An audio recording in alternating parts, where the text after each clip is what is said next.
Alors, chers amis, dans la vidéo précédente, voilà ce que nous avions fait. Nous avions fait ce TP, d'accord? Nous avions répondu à toutes les questions, la configuration du hostname, la bannière MOTD, la configuration du mot de passe name, password et secret, et name secret plutôt, la configuration de la ligne console et de la ligne virtuelle, la configuration du protocole DHCP, la configuration des interfaces du routeur et l'exclusion des adresses du pool DHCP et l'enregistrement de la configuration du routeur sur un serveur TFTP. Donc nous avions fait tout cela ici. Ok, nous l'avions fait ensemble. Vous pouvez voir dans l'ancienne vidéo, dans la vidéo précédente. Cela vous aiderait comment nous avions mis en place tout ça.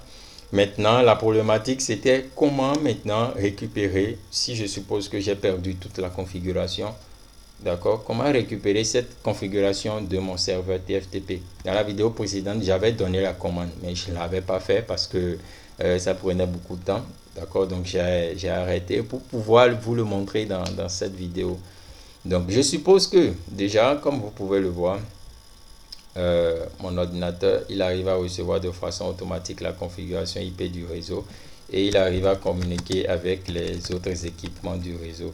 À 2.1 par exemple, il arrive à communiquer. Donc, tous les ordinateurs ici, on peut recevoir de façon automatique la configuration IP du réseau, d'accord? Chacun en fonction de son réseau à partir du protocole DHCP et il y a connectivité entre tous ces ordinateurs du PC0 au PC4, d'accord? Il y a connectivité et tout. Maintenant, la problématique, c'est que je suppose que du jour au lendemain, je ne sais pas, là, je n'ai pas enregistré la configuration et par erreur, j'ai tout perdu. Je fais un reload, par exemple, pour redémarrer mon routeur. Et là, je me rappelle que je n'avais vraiment pas configuré mon routeur. Je n'avais pas enregistré la configuration de mon routeur. Et voilà que ça se redémarre. J'ai tout perdu. Tout, vous voyez. Déjà, nous n'avions pas de message banner. Nous n'avions pas une demande pour le mot de passe d'exécution privilégié. Et dès que je fais aussi un show running config, d'accord, je vois qu'il n'y a rien là, j'ai tout perdu en fait. J'ai perdu toute la configuration que j'avais fait. Ça peut arriver comme ça ou je suppose que j'ai aussi acheté un autre routeur. D'accord, j'ai acheté un autre routeur et je voudrais utiliser la configuration qui existait sur l'autre routeur. Voilà que l'autre routeur est gâté, mais j'ai une configuration existante sur un serveur TFTP et mon serveur TFTP est là. Donc, qu'est-ce que je fais? C'est simple. Je connecte juste mon serveur TFTP au routeur, d'accord, à partir d'un câble. Donc, je prends mon serveur TFTP, je le connecte. Là, il n'y a plus d'interface disponible. D'accord, je peux toutefois utiliser l'interface de ce routeur. Je le connecte à mon serveur, interface giga 0/0. D'accord, donc dès que je vais venir maintenant sur mon routeur. Ok, je vais attribuer une adresse IP à l'interface giga 0/0, d'accord, et une adresse IP aussi à mon serveur TFTP. Mais l'adresse que je vais utiliser, il faut que je m'assure que ça soit une adresse différente de l'adresse que j'utilisais dans mon réseau, d'accord, pour éviter qu'il y ait par suite encore des soucis ou des conflits. Donc, en temps, là, j'étais dans le réseau 192.168.0.0, 192.168.1.0 et 192.168.2.0. Donc, pour éviter tout problème, d'accord, je peux venir sur mon serveur TFTP. Lui, l'adresse IP que je vais lui donner, je peux supprimer tout ça et je lui donne simplement une 10.0.0.1. Là, son adresse IP va changer. Là, je peux supprimer l'adresse de la passerelle. J'en ai pas besoin pour le moment. D'accord? Donc, voilà ce que je lui ai donné. J'utilise le réseau 10 parce que ce n'est pas utilisé dans mon réseau. Je viens par suite maintenant sur mon routeur. L'interface giga Ethernet 0/0. Je vais lui donner une adresse IP aussi. Interface giga 0/0. No shutdown. Voilà, ça ne s'allume pas parce que ce n'est pas le câble adéquat. C'est un câble croisé qui devrait être utilisé. Donc, toutefois, je peux déjà procéder à la suppression de ce câble. Ok, je choisis un câble croisé tout simplement. Voilà. Je choisis un câble croisé. Vous voyez, automatiquement, c'est allumé. Et j'utilise la commande IP adresse pour lui attribuer une adresse IP. Je lui donne maintenant la 10.0.0. Je peux lui donner la 200. D'accord? Suivi de l'adresse de de masque de sous-réseau. D'accord. Une fois que c'est fait, je passe dans le mode d'exécution privilégié et j'utilise la commande copie, ou carrément, avant de faire copie, je peux faire un ping vers la 10.0.0.1 pour vérifier s'il y a connectivité entre mon serveur et mon routeur. Donc je viens là, je vois qu'il y a vraiment connectivité. D'accord. Je peux faire la même chose, soit c'est l'un, soit c'est l'autre. S'il y a connectivité de l'un vers l'autre, donc il y aura connectivité de l'autre, d'accord, dans l'autre sens aussi, à moins qu'il y ait un pare-feu qui bloque, d'accord, le ping d'un équipement vers un autre équipement. D'accord. Donc je peux faire le ping aussi à ce niveau, vers la 192.168. Pardon, vers la 10.0.0.200. Je vois qu'il y a aussi connectivité. Qu'est-ce que je vais faire à ce niveau? C'est simple. Si je fais un show run, je vois qu'il y a simplement mon interface giga 0/0 qui est configurée. Là, il n'y a rien. D'accord.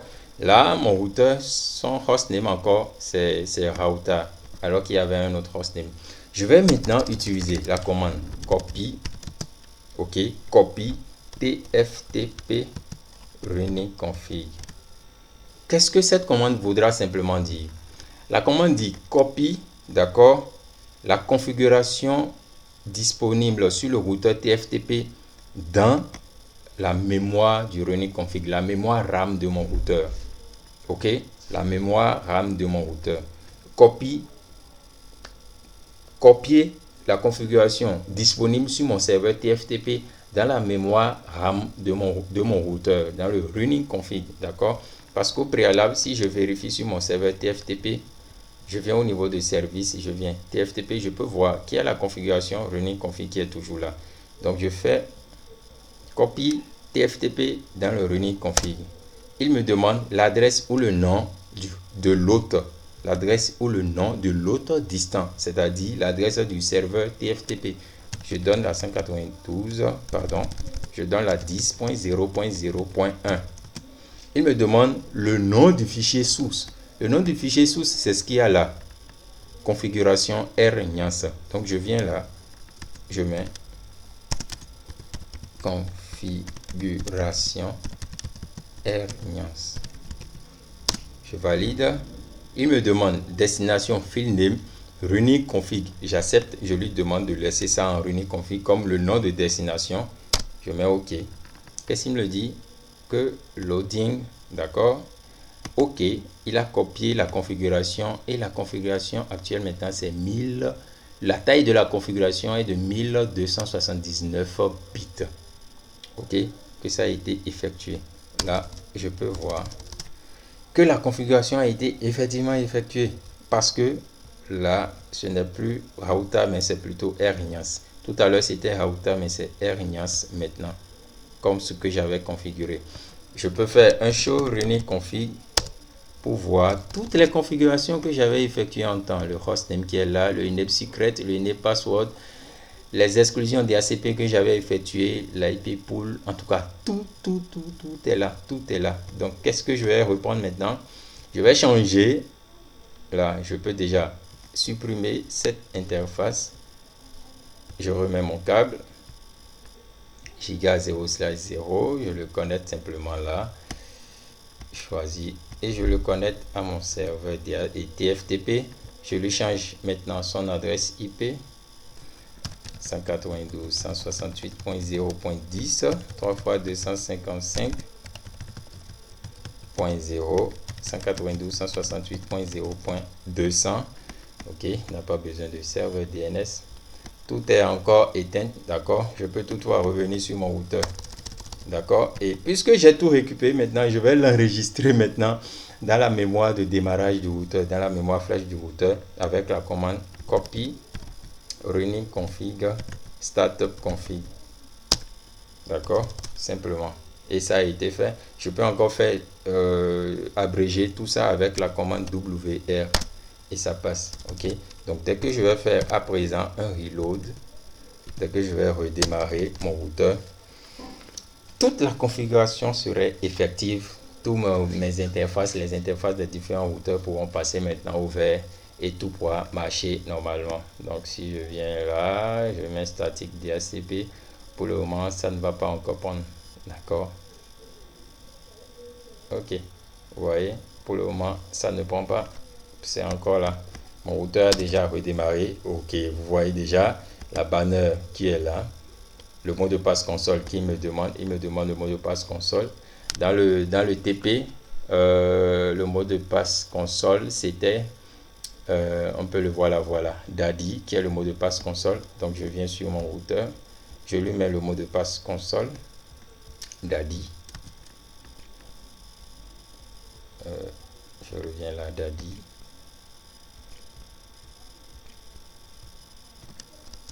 Ok, Daddy. Je vais entrer. Il va me demander encore le mot de passe d'exécution privilégié, le enable secret, d'accord, parce que nous avions configuré le enable password et le enable secret. Donc le enable secret a beaucoup plus de privilèges que le enable password, donc je vais mettre le enable secret. Si je mets le enable password, ça ne marcherait pas. Donc on peut constater ensemble. Là je ferme ce niveau, je retourne sur mon routeur, d'accord. Le mot de passe, le enable password plutôt, je peux encore fermer ça. Le enable password c'est SICO, ok. Donc si je viens sur mon routeur, je mets SICO. Si je mets SICO,